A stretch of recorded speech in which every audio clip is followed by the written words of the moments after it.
Hey folks, and welcome to Drinking Alone with Friends, a podcast where three friends drink alone together. My name's Chris. What up? It's Tud. And I am Obert. Yay! Expanded It's a sound. podcast. It's a podcast. Oh, great. Tud expanded the soundboard. That's awesome. No, it's been there before. Oh, Just, okay. The air horn button was just hidden underneath some dust.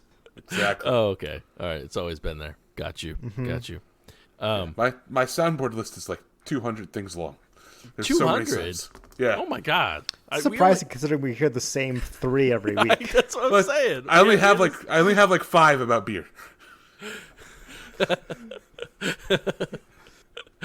What was it? Oh yeah, what Q was saying about you only have like 10 gong noises.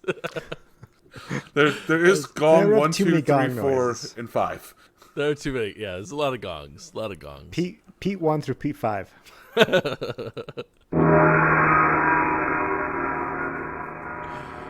Oh man. All right, Jordan, take it away. Take it away. All right, short up this week.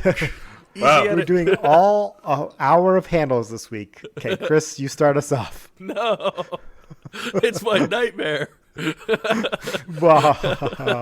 I'm gonna use the same one over and over again. Chris is about to wake up. Honey, you won't believe the dream I just had. I had to do handles for an hour. It was And terrible. I couldn't think of a single one. I just talked about me and the Bulbasaur on the wall. Yeah, it was I was in a state where I just kept forgetting exactly what I just said. Oh man, it's so funny. So it's funny now because of some of the crossover between my stream and the podcast listeners. People are in my chat be like, "Are you gonna go put over the Bulbasaur again?" And I'm like, "Shut up! Get out of here!" Fantastic. Listen, crossover people, we need you to give Chris more shit every day. I think you got to come up with one of those Twitch commands where you do like exclamation point, like handle suggestion, where people can recommend handles for you. Ooh, that is a good idea, actually. That is a good idea. I have to do that. Huh. Think about Exclamation point movie recommendations, so you can actually watch movies that were made in the last decade. that. I need to make a command where they use exclamation point movie recommendation and then it plays the entire movie on stream, so I have to sit there and watch it. Breaking news: Tud's got ghosts. No, we're gonna break this live on the podcast in our favorite hit segment. Weather's different places. It just started monsooning here. Oh, Like, okay. Complete downpour. Like the loudest rain I think I've heard in this house. I'm not sure if I won't be like floating down the road in like 10 minutes. But Chris, I think you said you had a story, so Well, I mean, it wasn't a good story. It was just a funny. Starting to realize why Tud is only using the same 5 sound effects. Oh man. Okay. So the beer I have today, yes. Oh, we're drinking beer now. We're drinking beer. I guess, well, the story pertains to the beer. So I Listen, think it's I did the magic bubble transition noise. It's time to move on. Okay. That's what it says, yeah. So I had a bomber, right, that I wanted to drink because, as we know, trying to drink through my backlog, and this one's a backlog. So I had this bomber, and I went to stream at 6 o'clock, and it's like 5:50, and I was like, damn, I didn't put my bomber in the fridge. So I was like, well, I'll put it in the freezer for like 30 minutes. That never goes wrong. Never goes wrong, ever. I'll put it in the freezer for like 30 minutes, and then I'll transition it to the fridge. I'm streaming, alarm goes off, echo, stop, whatever, and forget all about it. Forget all about it. So I'm in the stream, doing what we're doing. Then all of a sudden, I don't know why it dawned on my brain. I was like, "Oh no, I gotta go do something real quick. I'll be right back." And I had to run across and put it in there. So it was probably in there for about an hour versus 30 minutes, which is what I was hoping for. But that being said, I do have a bomber of a very old. It's a very old bomber. For me, let me see. Can I find a brew date or can date or something? Well, hang on. So is it safe to say it didn't freeze? It did not freeze. It did not. Yeah, freeze. I was like, you're leaving us hanging here. Like, Yeah. Oh, What was okay. the- Sorry.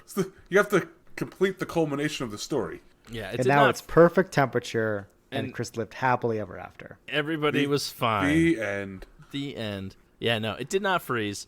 But it was still.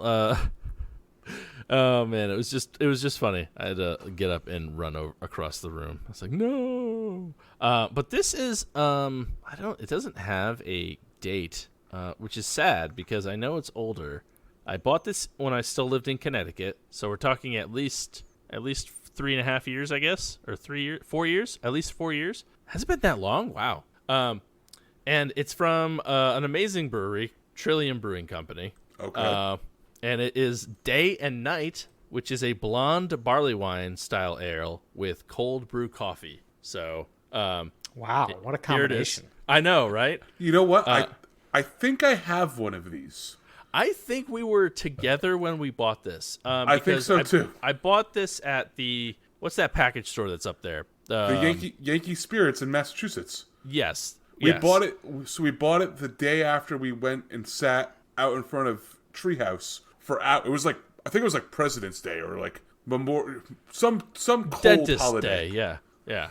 And then we went to But, Wormtown afterwards too. Yeah, okay, so this was that. Okay, so that's when see, I went to Wormtown. I remember. I knew I did.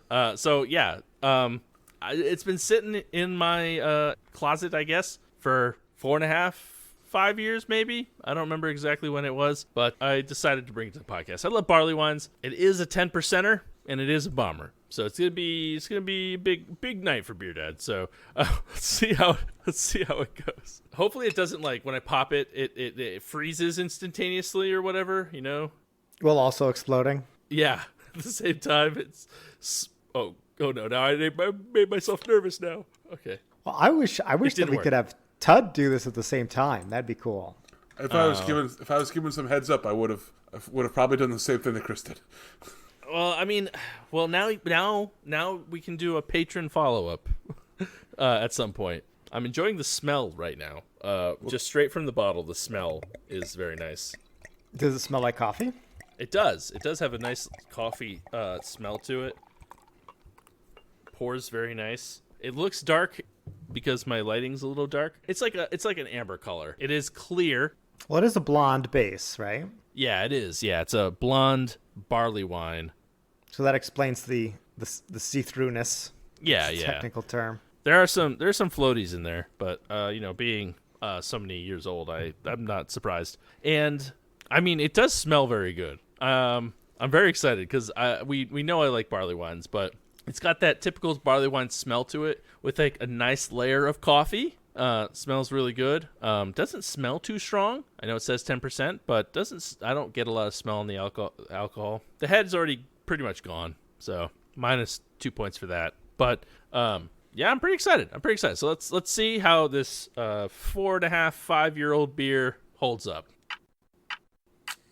It's beer 30, and I'm thirsty.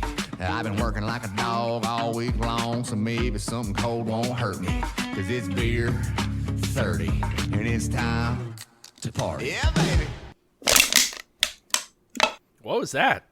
I think it was Chris stepping on the bottle and crushing it. It's a beer can crush sound. Wow. So this is a little bit dangerous. I'm not gonna lie to you guys.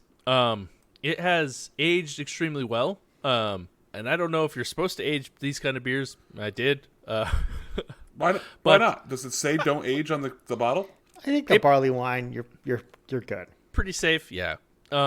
Like it starts off with like your nice barley wine style taste, like but it doesn't hold it the whole way through, as I know a lot of barley wines, especially on like the back end, they get really, really sharp and you get a lot of the alcohol. That's where boom, coffee comes in. The coffee comes in, and it does you get some bitterness from the coffee, but it basically cuts through that finish like completely. I get no alcohol in this. None. Like nothing. It's really, really good. I'm a pretty big fan right now. Let me see. Yeah. I got a little bit more of the alcoholic tinge on the back that sip. It was probably my third or fourth sip. But still, it's not too crazy. For 10%, you don't get a ton. I do get a lot of coffee, and it actually not aftertaste so much, but the aftermath, I guess. It's leaving a little bit of dryness in my mouth, which is a little bit of a turnoff, but it's nothing too crazy. That just means you can keep drinking it because it keeps making you thirsty. Right, yeah. It's like, You got 22 ounces to go, so... I'm parched. I got to keep going. For someone who likes barley wines, I don't really know how to explain them too well, outside of saying they're barley wine tasting. I don't know. I guess I don't know how to, like, exactly the right terminology, I guess. I can't just say orange or whatever. But... it tastes like barley. It's a very barley-y beer. I mean, it's really good. I mean, they did a really, really good job. I'm not surprised. Trillium is Trillium, but, like, it's very good. It's very good. Yeah. I wonder how it would have been fresh. Too late for that now. But it's very, very good. Shoot, this is the beer I should have brought last week when y'all had 4.5 bangers.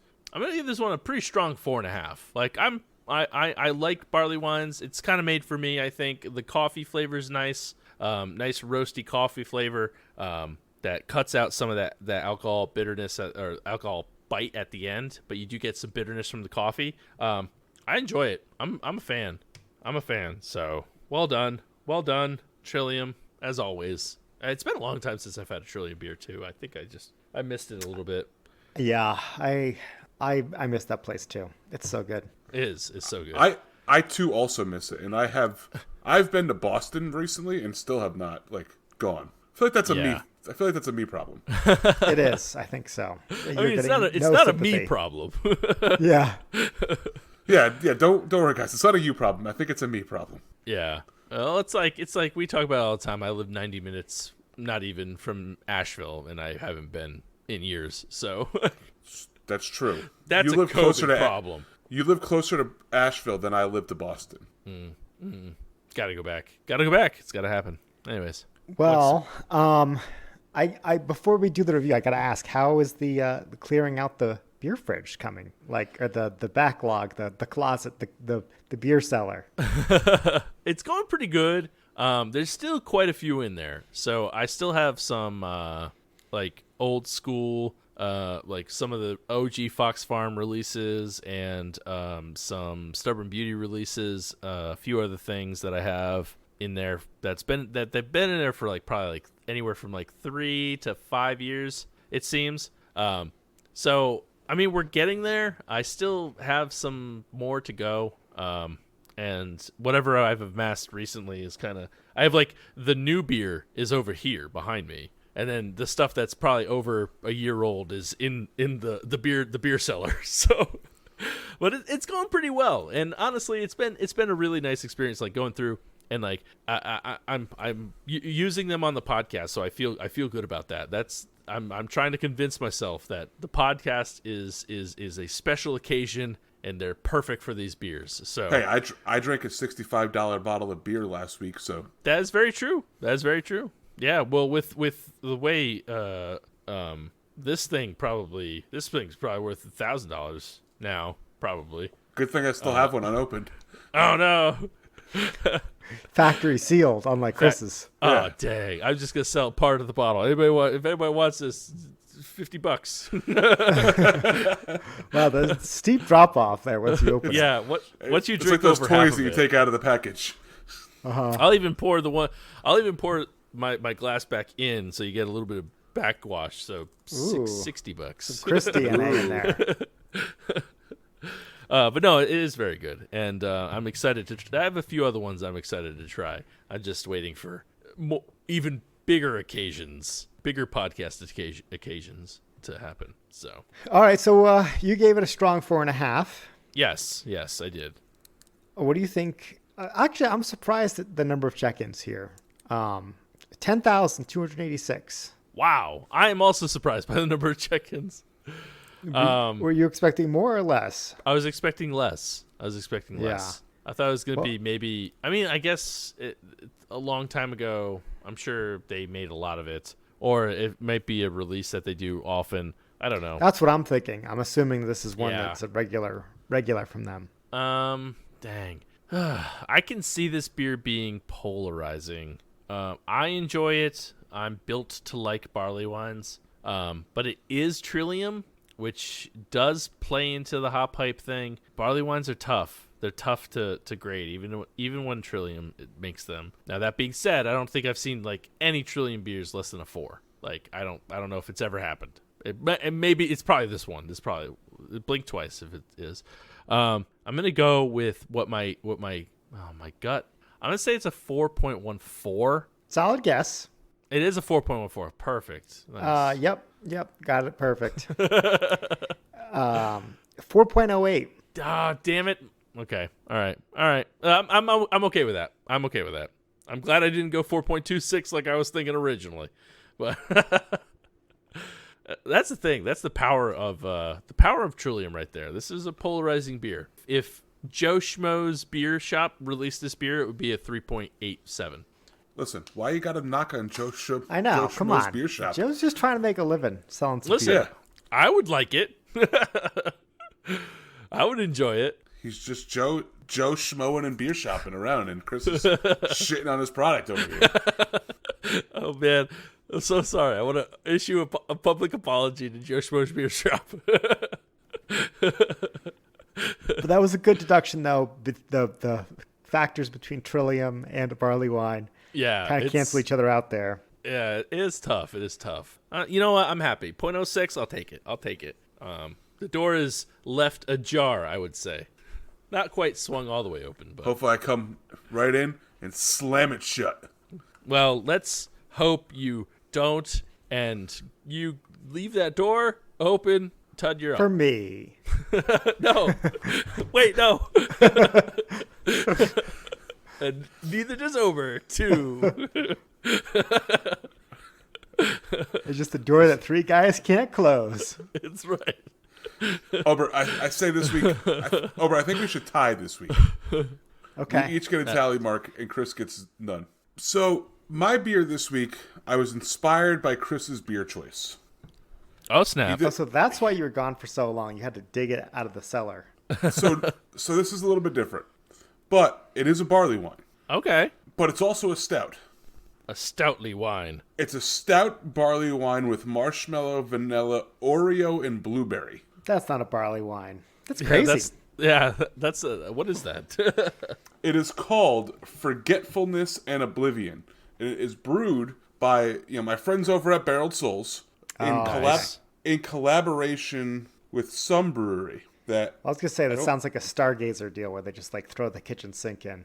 I don't know. It really doesn't say who they brewed it with. It shows their logo, and it's a little like Reaper Man on a boat. Death Canoe. The ferryman. Unless it's like somebody who provided one of the ingredients, but I don't think so. All right, well, anyways, it's an 11.3% ABV beer. It was bottled on August 3rd, 2021, so the day before my birthday, and it's bottle number 694 out of 1500. Oh, wow. Okay. The bottle art is 2 cups with faces on them where their brains are spilling out saying forgetfulness and oblivion. Wow. That's pretty cool. Neat. Can't really... Yeah. So, I'm assuming it's going to be good. It's Barreled Souls. They've never done a bad beer in their life, I don't think. But I do know that I think this is the only one that I have. I think you were only allowed to buy one per person, which in the case of a lot of their beers, it's always like, as a Barrel Club member, it's very rarely do I get to buy more than 1 or 2 of each type of beer. Wow. So a very exclusive club. It is, and at times I wonder if it's worth it, and then there are times like this where I get to read this bottle and I'm like, I don't even remember buying this one. But I'm like, but that's a really cool mixture, and I'm sure when I bought it, I was like, I thought the same thing. Seems like a lot of shit going on in this beer. I have to get it. And, Right. It's not like Maine's close at all. Yeah. I would love to go one day. We should DAWF podcast trip to Barreled Souls. That would be awesome. We should. There's so tons good. of other breweries to go to too. We could stay in Portland and brewery hop and start the day at Barreled Souls and get back. So we got a couple cities. We got Denver. We got Asheville. We got There's a lot of beer that needs drinking out Portland. Listen, it's some podcast got to do it. Yeah, it's a dirty job, but somebody's got to do it. So I'm very confused by this beer because it had no head. No head, nothing. No head. It looks like flat Coke. It looks actually it's kind of bubbly. I mean, Oh, okay. There's some side bubbles. yeah, it's very bubbly like a Coke. I was gonna say it looks Coca-Cola-ish. Like when I look at like the top, the bubbles are like rising, like kind of like Coke, where it's like fizzy. rising from the bottom. Yeah, it's fizzy. It's not a normal stout, which I guess it's not because it's a barley wine, and a stout all combined in one. So walk us through the flavors again. What's in it? What it's supposed to taste like? So it's a stout and barley wine combination with marshmallow, vanilla, Oreo, and blueberry. Now, Okay. For whoever's checking Untappd for me this week, I'm sure if you logged on there and pulled this up, it would tell us who this other brewery is that they brewed with. Because I am curious to know whose logo is a Grim Reaper on a boat. River Styx Brewing out of Fitchburg, Mass. Okay, so it's River Styx?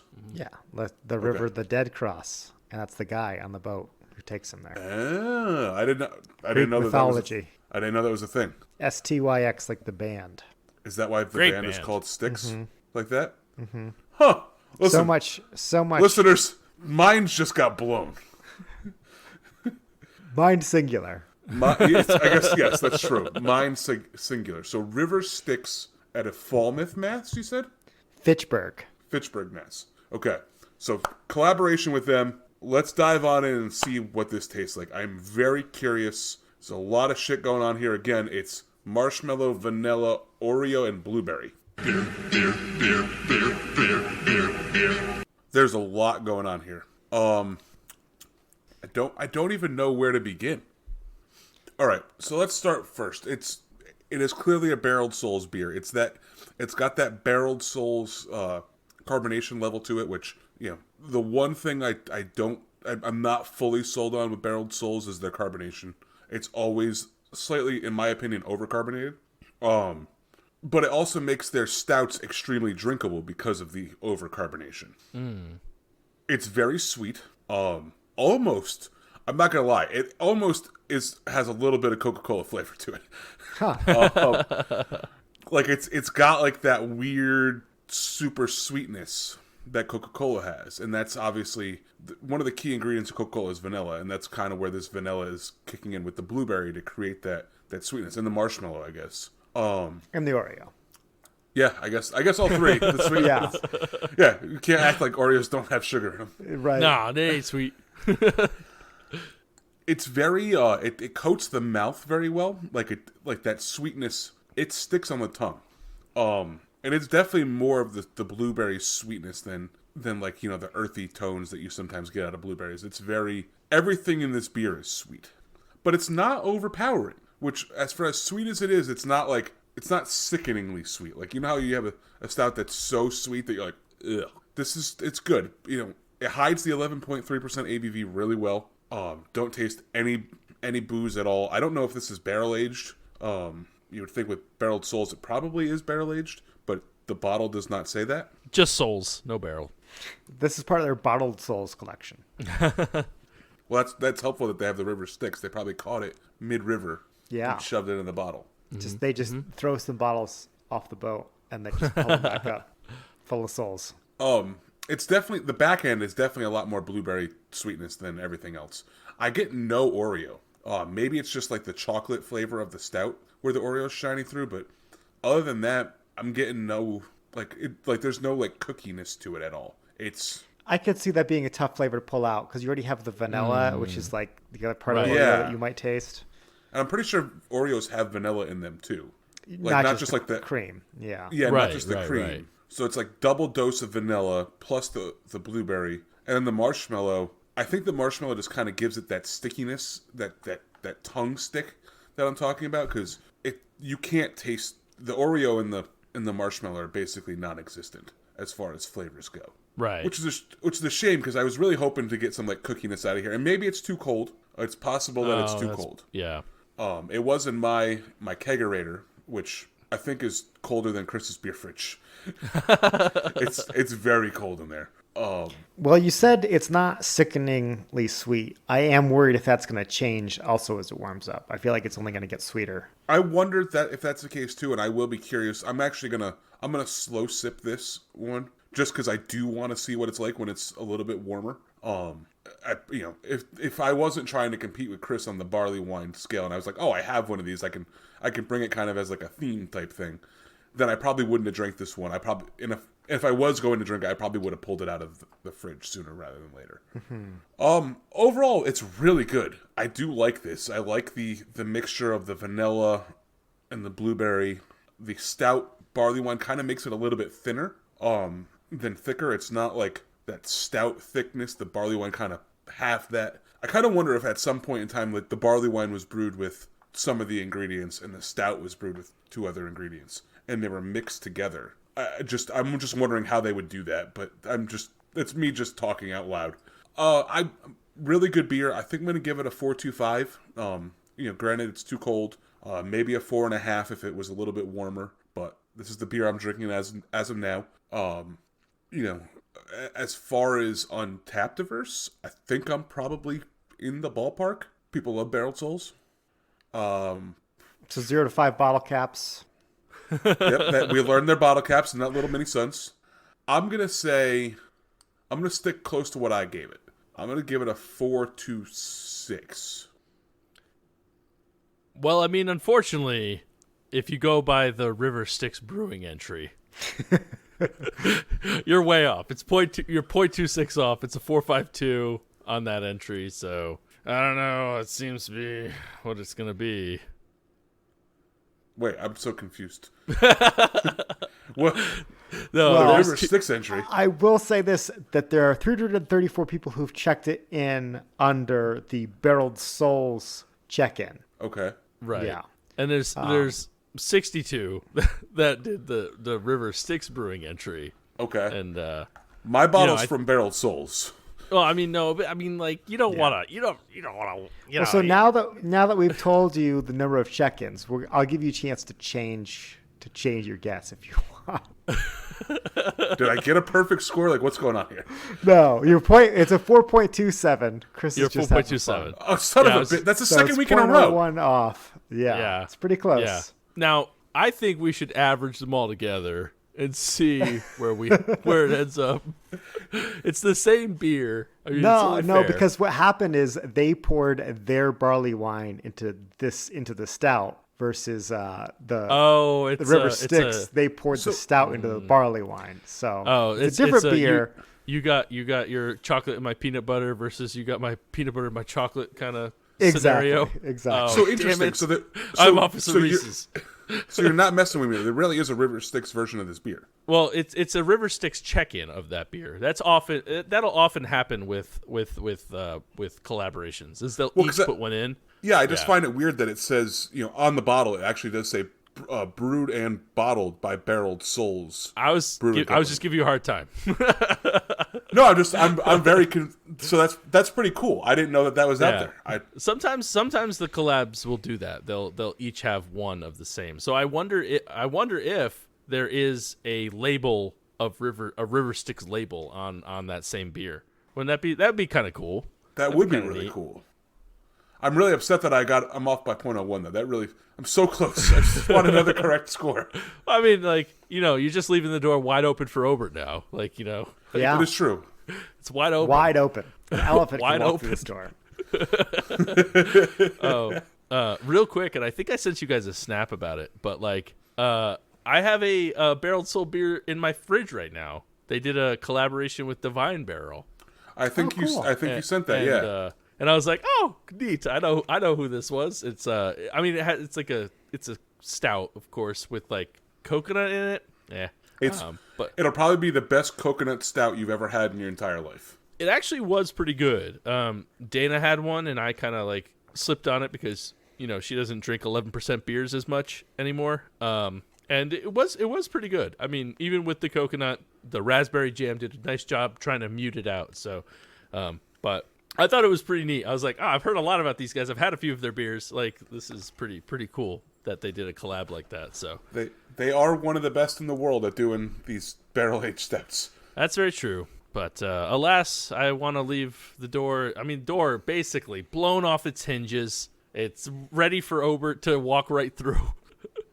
So, Obert, what do you got All for right. us? So I'm excited this week because I have a brand new to this area brewery with a delicious sounding beer that I could not pass up when I saw it in the store. And that is the Ride the Spiral Pineapple Orange Double IPA by Silver City Brewery out of Bremerton, Washington. So I'd never heard of these guys before. I saw it on a beer list at a place I was having lunch. I'm like, Silver City, never heard of these guys. And then so I made a beeline to my beer shop, got some beer. I saw they had it. I'm like, this is new. This is not one we had before. So, and it's a style I'm excited about. Pineapple Orange Double IPA. It sounds good. Yeah. That's a lot of fruits in the name. I know. Yeah. Get your antacid ready. Yeah, really. So does it say, like, did they add in like real pineapple and real oranges? The can is pretty light on details. It does say women should not drink alcoholic beverages during pregnancy because of the risk of birth defects. That's good advice. But not a lot other than that. It is 8% ABV, and it's a little 12-ounce can. So, It's kind of a cute can. yeah, feel like I'm drinking a little Budweiser or something. So let me pull this on Untapped and see if I can get a little bit more. All right, yeah, I cracked it open, and it's already the foam is already trying to escape this can. So, So it may have real fruit. Aggressive yet approachable Ride the Spiral Double IPA packs a tropical punch of fruit flavor with the addition of natural pineapple and orange essences with an interestingly hopped hazy IPA. Spiral out. yeah, as I pour it into the glass, I definitely get super fruity aromas. Should you get that little pineapple chunk? No little pineapple chunk. I wouldn't, if it didn't say on the can, I wouldn't immediately jump to pineapple. It's definitely like a tropical fruit punchy combination. But Right. now that they said it, pineapple, orange, yes, check. Ooh, it even tells you the malts and the hops that they made.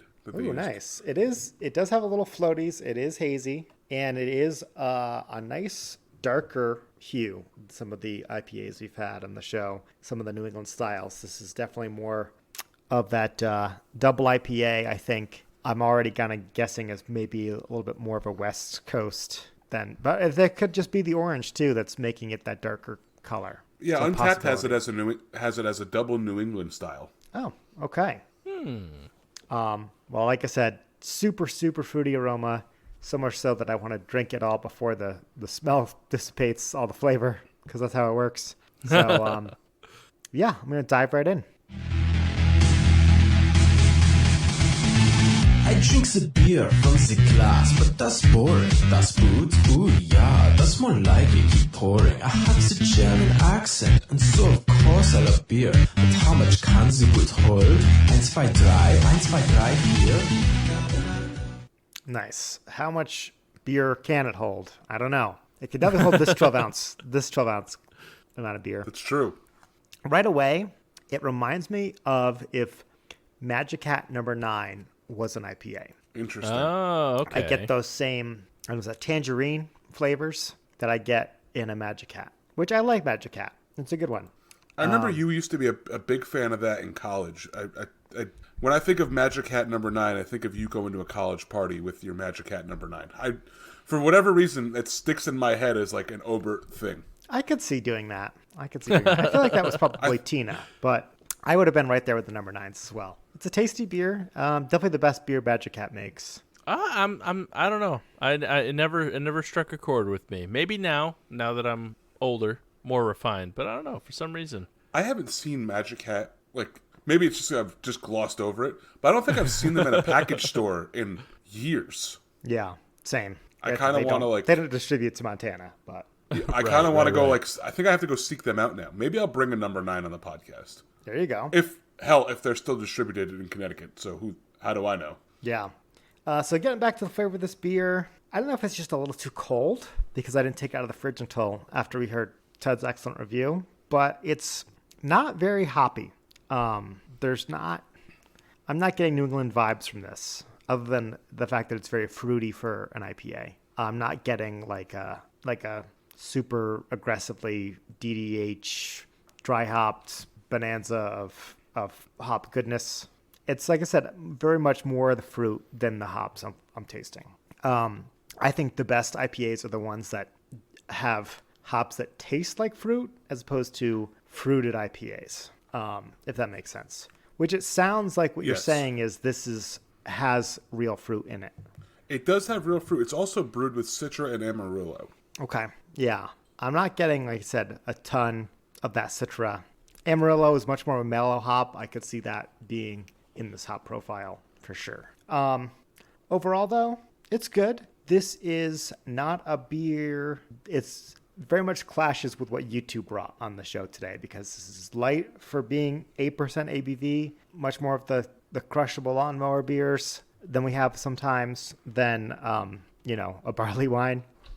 Yes, makes sense. Yeah, so I don't want to dock it too many points because it is an exciting style. I'm excited about the new brewery, but I'm not going to try and let that weigh my Untapped rating, just my excitement for something different. This is a 3.75. Not quite a 4. Okay. Better than 3.5 for sure. But there's better IPAs out there. This did come in a 6-pack of cans. I think it was pretty affordably priced. This is not one that's going to sell out, not one that I feel like is going to be hard to find. Canned on 12/30. Still in the 3-month window, but approaching the end of it. It does say it's their year-round offering. I believe that. Yeah, I hope this is their flagship because it's flagship worthy. And Bremerton's a cool city. They make ships. Is it a Silver City? Is that like why it's called Silver City Brewing Company? I don't think so. I don't think they really had silver mines or anything. They just are out on the peninsula out there in Washington and Puget Sound, and I think they have a big shipyard. I've been out there before. It's a cool place. But how many check-ins did the Ride the Spiral get? It has 4,083 check-ins. Surprisingly less than Chris's beer. Yeah. Maybe they're new. Maybe this distribution is new for them. Maybe they're just starting to branch out and up their game. But I'll take it over 50. Man, I got no room for error here. The door's just barely open. Wide open. Wide open for me to. I mean, it's no sneak .06, right? Right. I think it's gonna be. I keep on going back and forth between a couple different numbers in my head. The pressure's on. There shouldn't be. There should be no pressure now that Tud's at .01, but I feel it anyway. I'm gonna go with a 3.90. So you are close, but you're not close enough to beat me. It's a 3.82, so you're 0.08 off. No, 0.08, yeah. That was one of the numbers. I'm not just saying that. I was like 3.82, but I'm like, nah, Untapped is always higher than that.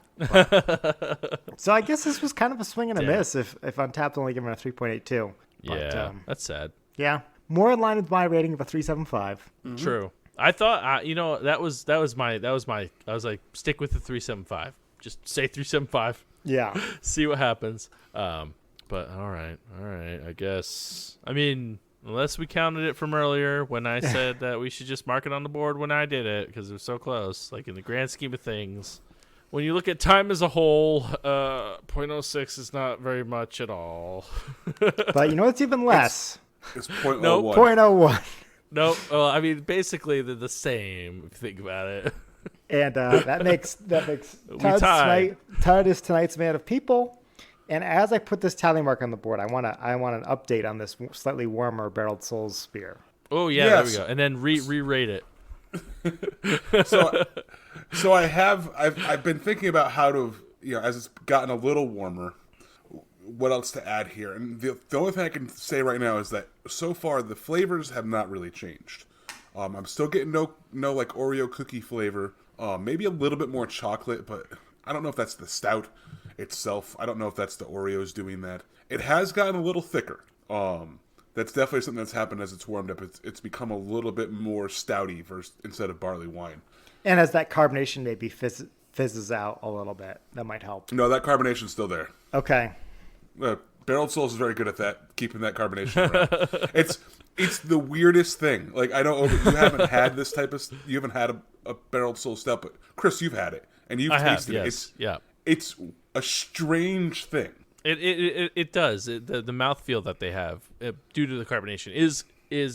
I mean, the beer's very good, but yeah, it is weird. It is weird. You don't expect it, but it punches you like that. So yeah, it's there. Like, it's got to be one of their calling signs to have an aggressively carbonated stout. All right, well, thanks for the update. Oh, so just one quick aside. Before we jump into the handles, I know that they're coming. But one of my favorite local breweries has closed its door for the last time. I want to say thank you to Fourth Creek for, if you're listening, great, amazing. But they made a bunch of long, heartfelt posts on their social medias and things of that nature. Basically, the whole COVID pandemic, it took a hard hit on them. So, and even though I didn't go by there as much as I would have liked, but it was still a great place, fun vibes. The owners were great. We've had them on the podcast a couple times. Their Balloon Fest was one of my Oktoberfest beers a couple years back, and their Dank Mofo, which is their triple IPA, is one of the best triple IPAs I've ever had. I thought it was extremely, extremely good. So I'm very sad. It hits me. I feel like it's my fault because I didn't go there as much as I should have. And if you should honestly, blame yourself. Yeah, the amount of money I would have siphoned into it would probably have kept it afloat. But having a brand new baby and COVID, etc., makes it hard. But you will be missed. Thank you so much for the memories. And our sticker was up on that fridge from the first day I went in there. And every time we went in there, CJ would be like, "Look, it's Daddy's sticker," because he knows it's our podcast. So. I'll forever remember you, and we love you, and good luck on whatever future ventures you have. Fourth Creek Brewing Company, cheers to you. So that's all I had. I had to say something. I had to put it on record. Cheers. Cheers. All right, so I will silently drink in their memory to the dulcet tones of Jordan singing us into our Frosty Mug of Wisdom segment. Jordan, take it away. Test your handle. Test your handle. Test your handle. Test your handle. Mug of Wisdom!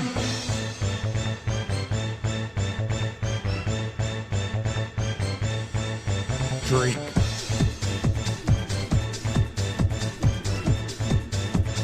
Mug of Wisdom!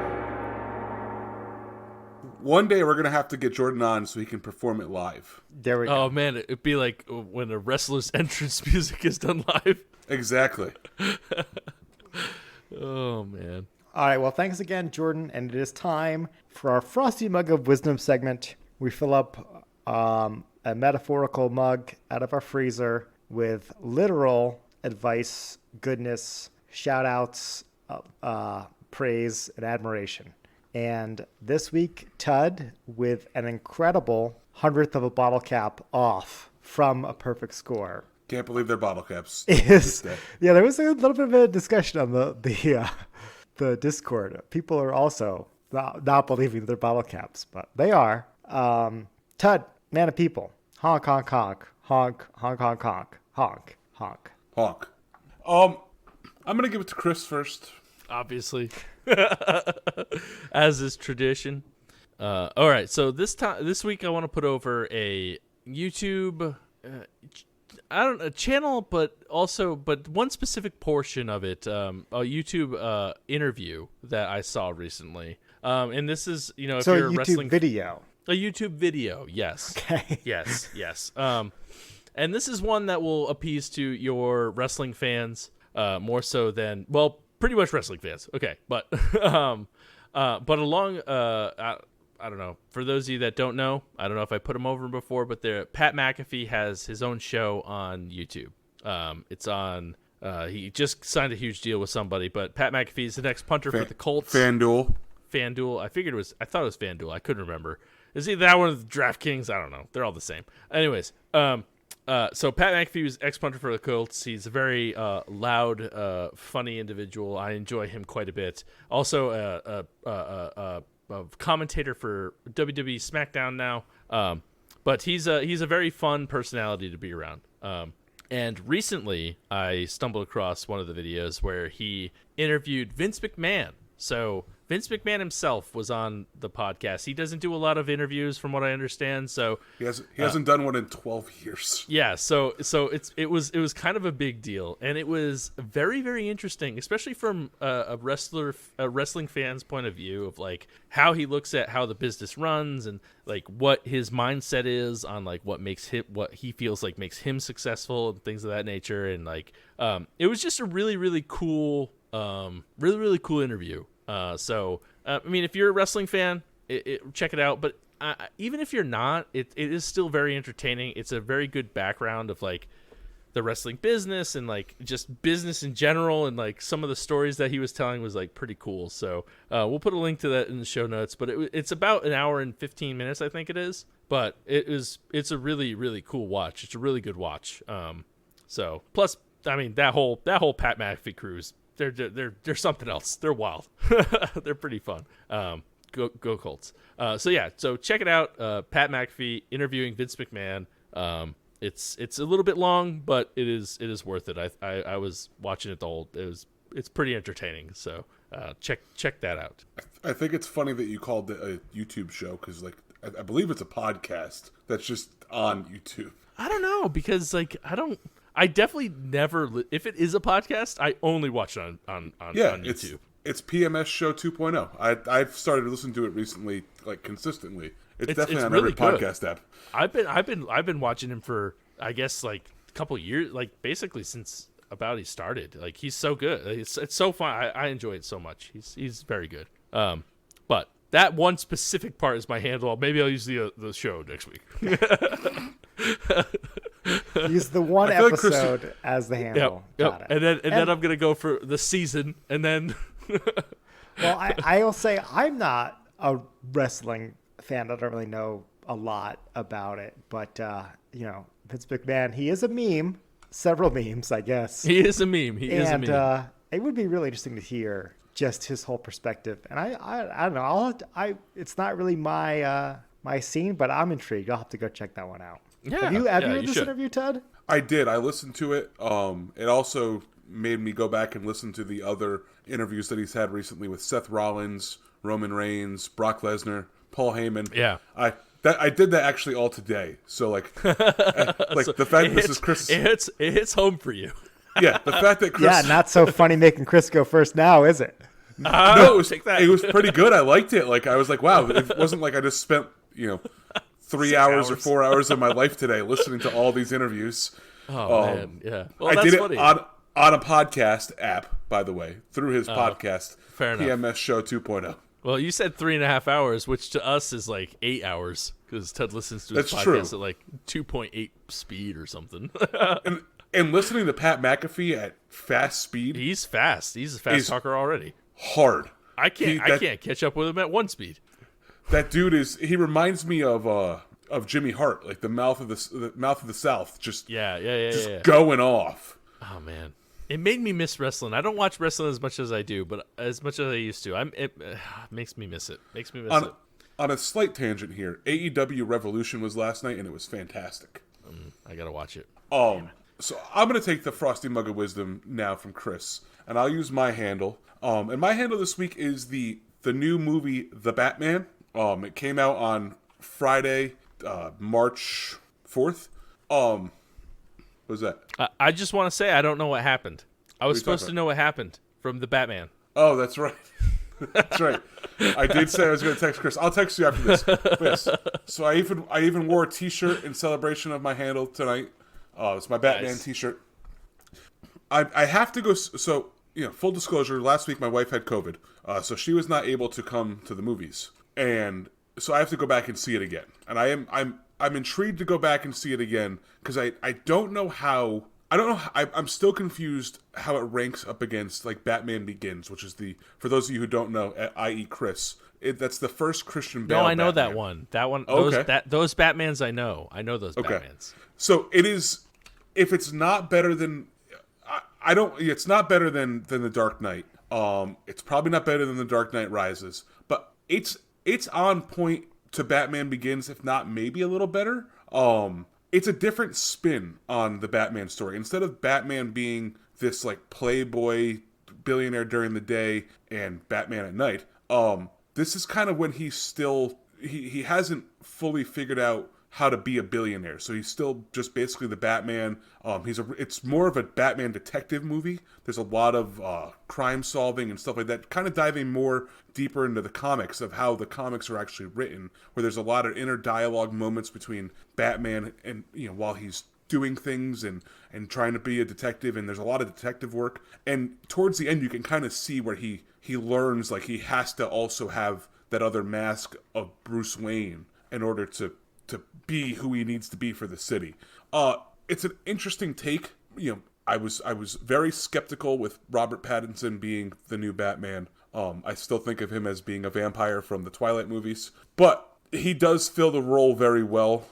If there's ever going to be a meme in, Christian Bale is made fun of constantly for the voice. I think they're going to make fun of Robert Pattinson for his walking speed, because he's like very slow and deliberate with everything that he does. But I still think you guys should go see it. I think it got a lot of mixed reviews and a lot of bad reviews for no reason. It's by far not a bad movie. It's worth going to the movies. Movies are back to normal now, at least up in Connecticut. Probably down in the South. I don't know about Montana, but probably there too. So go check it out. Go back to the movies for the first time in forever and go see the Batman movie. I think it's one of those movies that you probably have to see in the theaters anyways, because it's loud. It's got a car chase in it. You need that sound system that you're not going to have in your house. Well, Mr. Oscar's coming up in a couple weeks, and it sounds like we have a strong contender for World's Okayest Movie. It's so true. So true. It might be. I mean, although I guess it wouldn't qualify until next Mr. Oscar. But Right. true. Right. yeah. I don't know. There's always some blurred lines around when Oscar nominee season is. Yeah. Mr. Oscar, I'm sorry. I'm so sorry. Yeah. I didn't mean. You know what? I'm off the podcast. We'll forgive you. We need a third co-host for the Mr. Oscars. So, you're That's welcome fair. That's to fair. come back, and I am excited for those Frozen Han Solos. I know. Yeah. It's you don't think they take up a lot of room until you have like 30 of them, and then you're like, golly, where are we going to put all these? Defrost some of these Han Solos. I need to set some of these Han Solos free. So Obert, I'm going to hand the mug off to you. What is your handle this week? I will top it off with a dessert. That's what everybody wants on the top of their mug. I went to a potluck for the first time since COVID started last weekend, and I was supposed to make an appetizer, but I was like, fuck that. I have a great dessert I want to bring.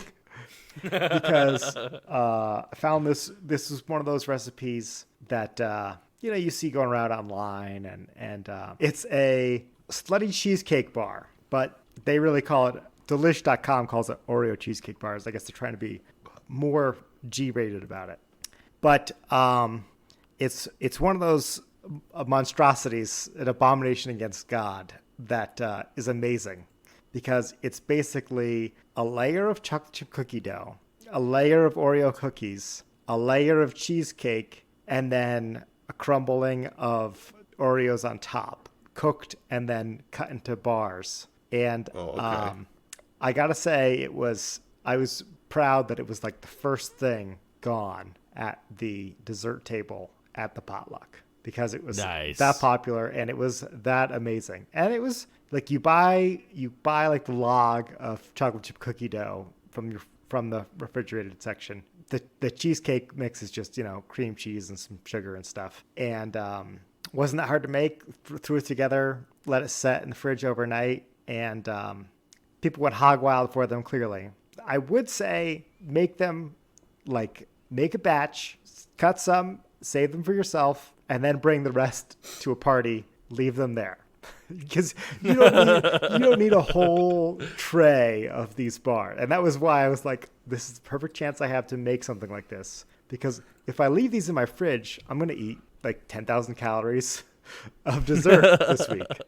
Makes sense. Yeah. So I'm going to put a link in the show notes. But if you want to be a hit at the next party you go to, potluck, St. Patrick's Day party, maybe. Slutfest. Bring Slutty Oreo bars. They are amazing, and you can't go wrong. Sounds solid. Not going to lie. Yeah. They're like artery clogging deliciousness. So good. So with that, we'd like to thank you all for listening. We're going to thank the breweries who provided today's beers. I will thank Barreled Souls and River Styx for their Forgetfulness and Oblivion. I would like to thank Trillium Brewing Company for their Day and Night blonde barley wine. And I want to thank Silver City Brewery for the Ride the Spiral. Please head over to social media and follow us everywhere at DAWF Podcast. Also, make sure you follow the email at dawfpodcast@gmail.com. Also, head over to Patreon, and for as little as $1 a month, you get extra episodes of Drinking Alone with Friends. This week, we had a revisit from Obert on our pregame episode where he drank something that he made way back in December. Now, if you can guess what that is, you also know what he drank on this week's podcast. So head over there, and for as little as $1 a month, you get an extra 20-minute episode. This week's episode clocked in right at 20 minutes, I think. Last week, Chris did the pregame, and next week I'll be doing the pregame.